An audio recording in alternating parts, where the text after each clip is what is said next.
Hi, folks. I hope that you guys are doing pretty well. Today is Tuesday, the 1st of August, 2023. And in today's video, I wanted to talk about a few things. First up, I wanted to talk about the difference between the signing of the covenant, as per Daniel 9:27, and confirming the covenant. Okay? Now, those two are actually two different things altogether. And I believe that they're gonna come to pass during the church age and not during the tribulation period, like many Bible scholars will have you believe. Okay, I'm also gonna be talking about at a deeper level, what this really means. I'm reading here, the times of Israel, and we got the High Court in Israel versus the coalition, if you like, disputing, if you like, laws in which the coalition is trying to pass in the Knesset in order to gain more democracy, okay, in Israel. Now, I strongly believe that this is a very good move and also a very just move.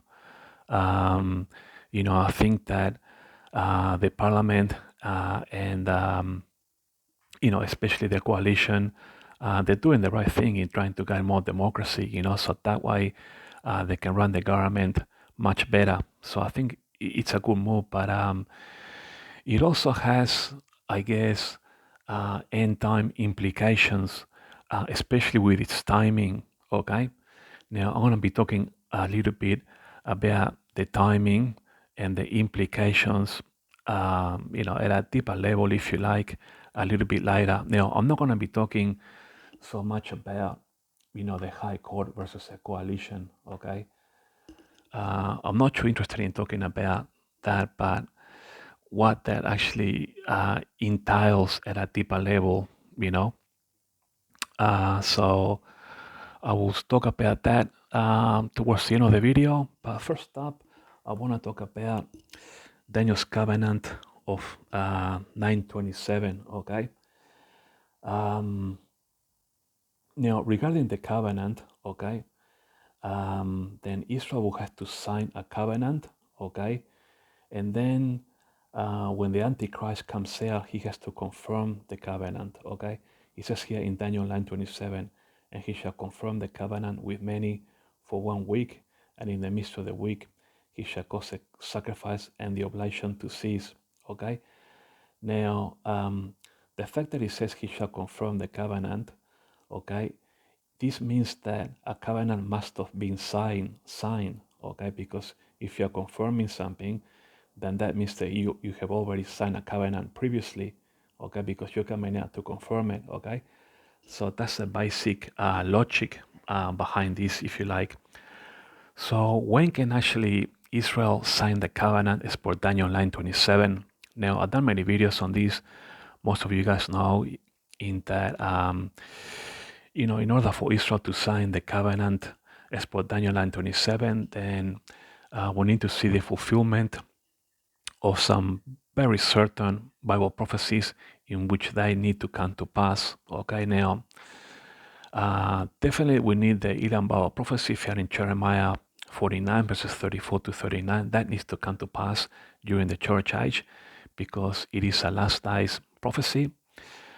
And once this prophecy comes to pass, then this will then trigger the secret word of 38:39 because the secret word of 38:39 will require a trigger something major in order to cause that big war, or that great northern war, if you like. Okay, now there is a possibility that we could also see the fulfillment of Isaiah 17:1. Perhaps it could happen. Israel could do this in a flyover. Okay, we know that the Syrians are provoking Israel, alongside the Iranians, and the terror cells like Hezbollah, Hamas, and so on, and all the other terror groups. And so Israel might have to take care of business by pretty much, fulfilling Isaiah 17:1. It is a possibility, although it doesn't have to be, because when you read Isaiah 17:1, it doesn't say that it's actually going to come to pass during the church age. Perhaps it could, if Israel doesn't do it in a military means, if you like, then perhaps it could come to pass during the Ezekiel earthquake, or perhaps during the earthquake during the tribulation period, or even when Jesus touches down at the Mount of Olives, for his second coming. Now, and then of course after the Ezekiel war, then Israel will be at peace, okay? And then that will be the perfect opportunity for the Antichrist to rock up in Israel and to say, "Hi, Israel," because it's also psychological as well, he's going to be saying, "Hey, wasn't God Almighty right in defeating this great northern army? Hey, guess what? I'm your Messiah." And they're going to believe that because it has been prophesied, okay? And in order for Israel to rebuild the third temple, which has been prophesied to come to pass during the church age, then Israel will have to sign some kind of peace treaty with the Palestinians. Of course, the Antichrist will get involved in this, or Israel's Messiah, if you like. And if you add, all the Abraham Accords plus whatever treaty or treaties Israel signs with the Palestinians, perhaps even Saudi Arabia and so on, then all that forms the basis of the covenant as per Daniel 9:27. Okay. Now, this signing of the covenant then needs to come to pass during the church age so that Israel can rebuild the third temple. Thus, this will fulfill, the prophecy that, the third temple will be fully rebuilt and established, by the end of the church age. Okay. So that's pretty straightforward. Now, then confirming the covenant as per Daniel 9:27, like it says here, and he shall confirm the covenant. Who is he? That's the Antichrist. He's the only one that can confirm the covenant because he will have all the signatures of the peace treaties. In other words, he will have all the Abraham Accord signatures and whatever, other peace treaty or treaties Israel will sign with the Palestinians and perhaps even with Saudi Arabia as well. So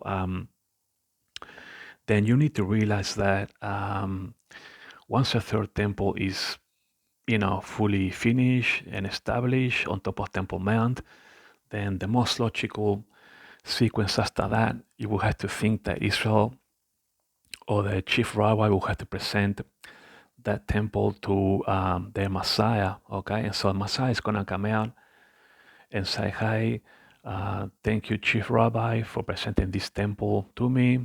I'm your Messiah." And that this will trigger then the prophecy in 2 Thessalonians chapter 2, verse 3, that the man of sin comes out simultaneously and precisely at the same time. It triggers 1 Thessalonians chapter 5, verse 3, that when the man of sin, talks about peace and safety, then bang, rapture of the church. Now,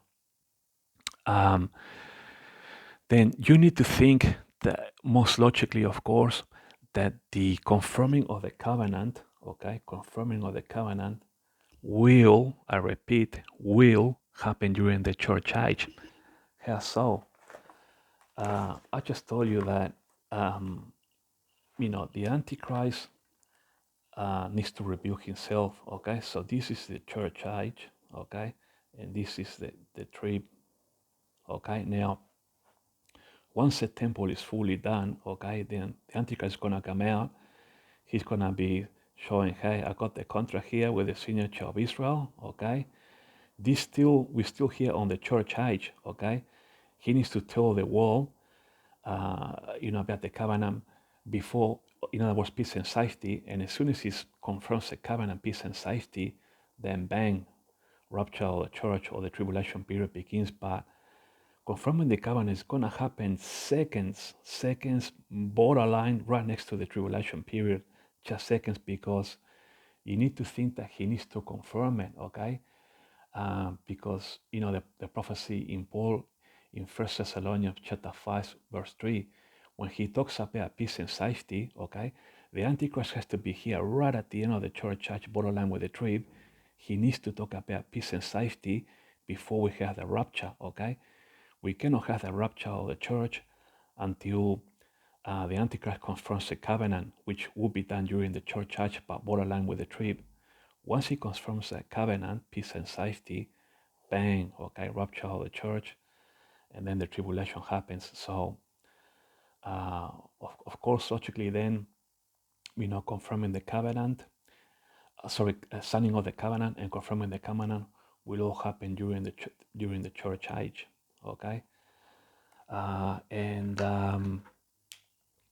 obviously, God is actually warning Israel with his end time Bible prophecies, not only with Daniel 9:27, and he shall confirm the covenant, okay? Um, like I just told you, this is clearly saying, hey, right at the end of the church, he's going to confirm it so that it triggers 1 Thessalonians chapter 5, verse 3, when he talks about peace and safety, borderline with the tree, bang, rapture of the church. So, as you can see here, this is a warning for Israel, and also Daniel 12.1, okay? If you go to Daniel 12.1, and at that time shall Michael stand up, the great prince, which standeth for the children of thy people, and there shall be a time of trouble, such as never was since there was a nation, even to that same time. And at that time thy people shall be delivered, every one that shall be found written in the book. Okay, so Daniel 12.1 is also a prophecy warning Israel that they are heading for, the tribulation period. In other words, Jacob's trouble. Okay, so this is another warning prophecy for Israel. And also, if you look at Isaiah and Jeremiah, okay, so we got Jeremiah chapter 30, verse 7, okay, alas, for that day is great, okay, meaning, the tribulation period, so that none is like it. It is even the time of Jacob's trouble, but he shall be saved out of it. Okay, so if we go then to Isaiah 28, Isaiah 28:15, okay, because you have said we have made a covenant. Okay, so if you read here, we have made a covenant.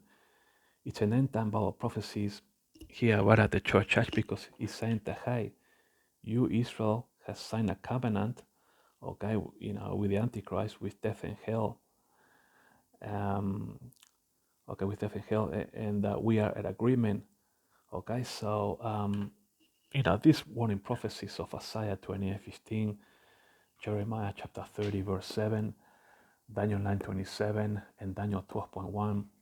Then these four warning prophecies for Israel that, hey, you're gonna be signing a covenant, and you're gonna be getting yourself into trouble. Now, because God has a covenant with Israel, then you need to think by common sense that God needs to warn the nation of Israel before they get into trouble. Okay, just like a father will warn his children, hey, don't do this because otherwise there will be consequences. Okay, it's not like God is gonna allow Israel to get into trouble first and then say to Israel, hey, you're in trouble now because you have signed the covenant. No, the warning always comes before, before the repercussions, if you like, or what happens afterwards. So it's quite clearly then that these four end time Bible prophecies, like I just told you, Daniel 9:27, Daniel 12.1, Isaiah 20:15, and Jeremiah chapter 30 verse 7 are all warning prophecies at the end of the church age. Okay, at the end of the church age, warning Israel, hey, you're heading for Jacob's trouble. You're gonna be getting yourself into trouble because you have signed a covenant, basically with death and hell. In other words, with the Antichrist. Okay, so I just wanted to say that because many Bible scholars believe that the signing of the covenant and confirming of the covenant will happen during the tribulation period. No, not so. Israel cannot rebuild the third temple unless they sign a covenant with the Antichrist. As a matter of fact, they can't even rebuild the third temple right now. For one, it's not the right prophetic time yet. We haven't had the Ezekiel war, but even if they were to rebuild the third temple, then they will need, permission from the Messiah. And we know that the Antichrist is already around. The nations are handing over their kingdoms, if you know what I mean. You guys all know what that means in practical terms. And even in Israel and in Jewish communities or Jewish suburbs in New York, there are signs everywhere saying Mashiach is here or Messiah is here. So, that tells you that, the Antichrist is already getting ready to come out. Even the Jewish people are saying this themselves. So, but anyway, um, so now I wanted to talk about, you know, um, what can we gather from these protests, if you like? What is the deeper issue here? Um, Now, I don't want to make, what I'm about to say as seeing the high court versus the coalition. Look, I support what the coalition is doing. They're trying to pass laws in order to get, more power. Okay, more power for democracy for Israel. I think that's a good move, but the fact that this is happening right now, okay, all this protesting and all that, this tells me that the Jewish people are divided. Okay, now the Jewish people have always been divided. They only unite when it comes to the land of Israel, but how are they divided? Then look at, all the different religious groups in Israel. For example, like, within uh, Orthodox and ultra Orthodox religions in Israel. You have many groups and subgroups. Okay, you got the Haredim, the Hasidic Jews, and so on. And there are many branches and groups of those. Okay, then you got the secular Jews. Now, in Tel Aviv, the reason that you are seeing many protesters in Tel Aviv is because most of the liberals or the left-wing people actually live in Tel Aviv. Okay, whereas in Jerusalem, most of the people are right wing, okay, or the conservatives or the religious groups, okay. So that's why you're seeing most of these protestings or protests, sorry, in Tel Aviv, and of course a little bit too, in Jerusalem, and in other places as well. But yeah, like I was saying, the Jewish people are very much divided. It's kind of like the secular versus the religious groups. And, when the Messiah comes out, then he's going to unite them. The fact that, secular Jews or, left-wing liberal Jews are protesting, about this high court versus the coalition, introducing laws in parliament, okay, to achieve more democracy for Israel. You got this pretty much left-wing faction versus the right, okay. And if you look at the time period where we are now, close to the rapture, you know, and Israel, getting closer, to Jacob's trouble, then when the Messiah comes out, after Israel finishes rebuilding the third temple, then, the deeper issue, if you like, at a deeper level is that, the Messiah is going to unite them, and this is a good thing. I think the timing of this is actually good.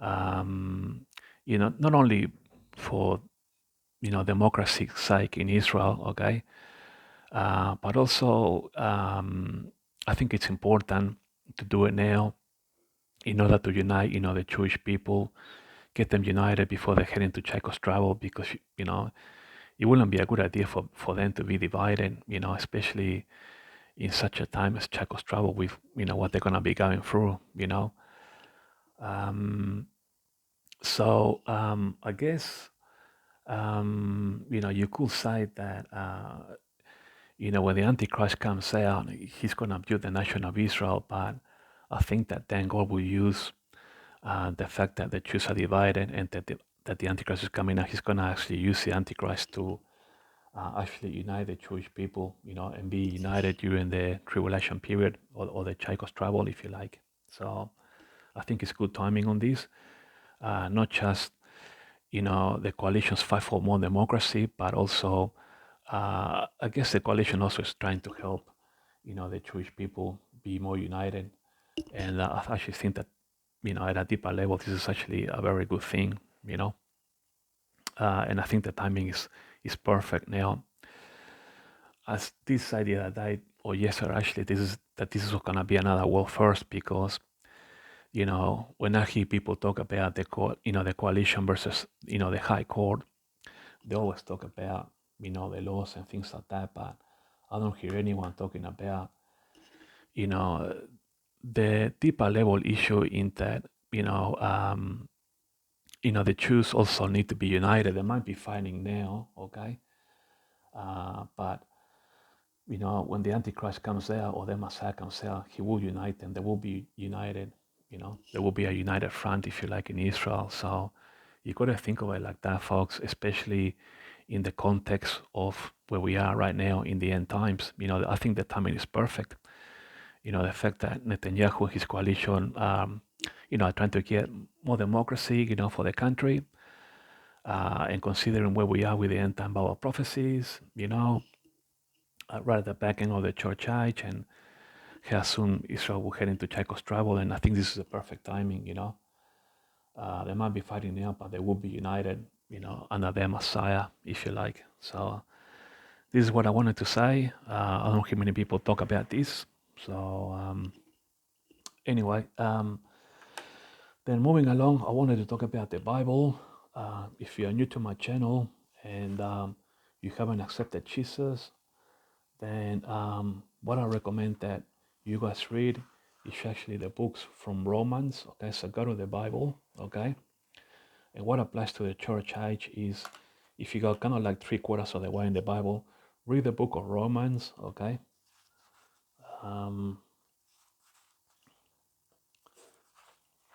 I just flick through the pages so you get to see what to expect. Read the book of Corinthians. Okay, the first book of Corinthians.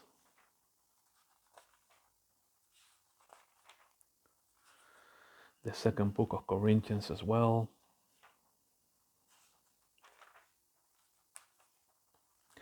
Read the book of Galatians. Ephesians, Philippians, Colossians, First Thessalonians, Second Thessalonians, First Timothy, Second Timothy, Titus, and Philemon. Philemon should be your last book. Okay. And also you can read the book of Hebrews, but it doesn't apply to the church age. This is more for the Hebrews in the dispensation of the law, if you like. But it's a good read anyway. So read from Romans to Philemon, if you like. And if you want to find the gospel of salvation in which you are saved, then go to the first book of Corinthians, okay, chapter 15, verses 1 to 4.